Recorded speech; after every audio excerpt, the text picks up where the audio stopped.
வணக்கம் சார்.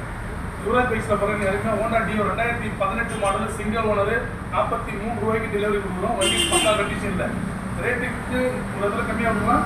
ஜாஸ்தி அது மேட்டர் தான். வண்டி கண்டிஷன் தான், குவாலிட்டி தான் மெயின். வண்டி ஃபஸ்ட் கிளாஸ் கண்டிஷனில். இது கம்மி வந்து மெக்கானிக்கு வேலூர் வந்து வராது. வணக்கம். இது பார்த்தீங்கன்னா நல்லா இருக்கும். நல்லா இருக்கும். வண்டி நம்பிக்கையாக வருவாங்க. யுவராஜ் நம்பிக்கையாக வருவாங்க. மெக்கானிக் வந்து ஆல்ரெடி கூட வச்சுருக்காரு. எந்த பாதுகாப்பு பண்ணி கொடுத்தாரு. இது வண்டி ஃபஸ்ட் கிளாஸாக இருக்கும். நம்ம Yuvraj bikes YouTube channel subscribe பண்ணிங்கன்னா யூடியூப்பில் போயிட்டு யுவராஜ் பைக்ஸ்ன்னு போட்டாலே நம்ம ஒரு யூடியூப் சேனல் வந்துடும். அதை சப்ஸ்கிரைப் பண்ணிட்டீங்கன்னா உங்களுக்கு டெய்லி ஒரு வீடியோ, எங்கள் ஷாப்பில் என்னென்ன வீடியோ இருக்குது, வண்டி இருக்கோ எல்லாமே உங்களுக்கு நோட்டிஃபிகேஷனில் வந்துடும். உங்களுக்கு தேவையான வண்டியை செலக்ட் பண்ணுறதுக்கு ஈஸியாக இருக்கும். யுவராஜ் பைக்ஸை சப்போர்ட் பண்ணுறதுக்கு நன்றி. நான் எடுத்துகிட்டு